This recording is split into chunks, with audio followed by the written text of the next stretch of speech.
ACP ജയകുമാറിന്റെ വാക്കുകളിലേക്ക്. സാറേ, ഇയാൾ ഇപ്പം എന്താ പറയുന്നത്? ചോദ്യം ചെയ്യല്ലേ സഹകരിക്കുന്നുണ്ടോ?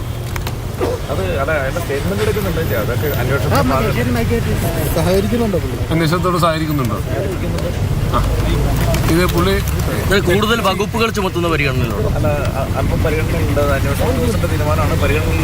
ഈ സാറേ ഒപ്പം തന്നെ മൊബൈൽ ഫോൺ പിടിച്ചെടുത്ത് കോടതിയിൽ ഹാജരാക്കുന്നുണ്ടോ?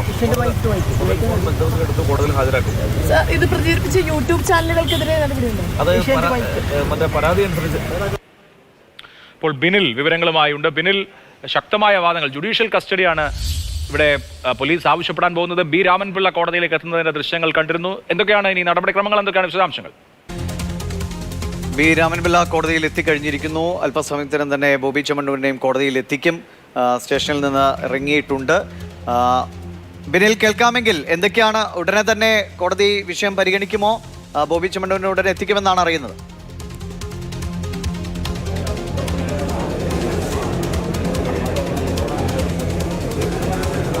അല്പം മുമ്പാണ് ബോബി ചെമ്മണ്ണൂരിന് വേണ്ടി ഹാജരാകുന്ന പ്രമുഖ ക്രിമിനൽ അഭിഭാഷകൻ ബി രാമൻപിള്ള കോടതിയിലേക്ക് എത്തിയത്. അദ്ദേഹം ഇപ്പോൾ Ernakulam first class judicial magistrate കോടതി 2-ലുണ്ട്. കോടതിയിൽ മറ്റ് കേസുകളാണ് ഇപ്പോൾ നടന്നുകൊണ്ടിരിക്കുന്നത്.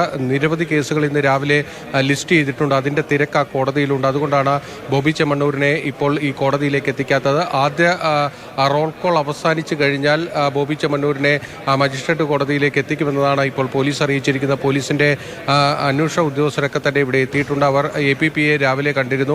ആ കേസിൽ ജുഡീഷ്യൽ കസ്റ്റഡിയിൽ റിമാൻഡ് ചെയ്യണം, ജാമ്യം അനുവദിക്കരുത് എന്നത് തന്നെയാണ് പോലീസിന്റെ ആവശ്യം. ആ ആവശ്യത്തെ എതിർത്തുകൊണ്ട് ജാമ്യാപേക്ഷ സമർപ്പിക്കാനുള്ള എല്ലാ തയ്യാറെടുപ്പുകളും പ്രതിഭാഗം പൂർത്തീകരിച്ചിട്ടുണ്ട്. ഇപ്പോൾ ബി രാമൻപിള്ള എത്തിയിരിക്കുന്നത് ബോബി ചെമ്മണ്ണൂരിലുള്ള ജാമ്യ ഹർജികളടക്കമാണ്. ഇന്ന് തന്നെ ആ ജാമ്യ ഹർജിയിൽ വാദം കേൾക്കണം, ജാമ്യം അനുവദിക്കണമെന്ന ആവശ്യമായിരിക്കും പ്രതിഭാഗം മുന്നോട്ട് വയ്ക്കുക. സ്വാഭാവികമായും പ്രോസിക്യൂഷൻ ആ ജാമ്യത്തെ എതിർക്കും.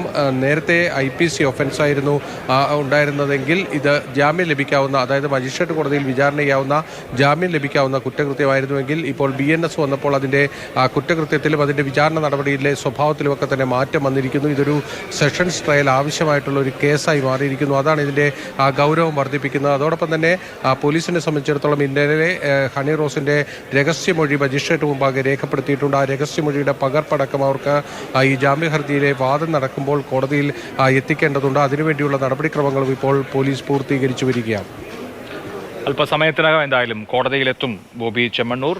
അതിനുശേഷം ജുഡീഷ്യൽ കസ്റ്റഡി എന്ന ആവശ്യമായിരിക്കുമോ അതോ ജാമ്യം കൊടുക്കുമോ എന്നുള്ളത് അറിയേണ്ട കാര്യമാണ്. എന്തായാലും തെളിവ് ശേഖരണമൊന്നും ഇനി ആവശ്യമില്ലാത്ത കേസാണ്. സ്വാഭാവികമായിട്ടും പോലീസ് കസ്റ്റഡിയുടെ ആവശ്യം ഇല്ല. ഒരു പക്ഷേ ജാമ്യം കിട്ടിയേക്കാം. ജാമ്യം കിട്ടുന്നോ ഇല്ലയോ എന്നുള്ളതല്ല, ഇത്തരം കുറ്റകൃത്യങ്ങൾ എങ്ങനെ സത്വരമായ നടപടികളിലൂടെ ഡീൽ ചെയ്യുന്നു, എങ്ങനെ നേരിടുന്നു എന്നുള്ളതാണ് വളരെ പ്രധാനപ്പെട്ട കാര്യം. ഈ സോഷ്യൽ മീഡിയയിലൂടെ അധിക്ഷേപിച്ച യൂട്യൂബർമാർക്കെതിരെയും നടപടി ആവശ്യപ്പെടുമെന്ന് ഹണി റോസ് നേരത്തെ അറിയിച്ചിരുന്നു. 20ഓളം യൂട്യൂബ് ചാനലുകളുടെ വിവരങ്ങൾ പോലീസിന് കൈമാറുമെന്നും ഹണി വ്യക്തമാക്കിയിരുന്നു.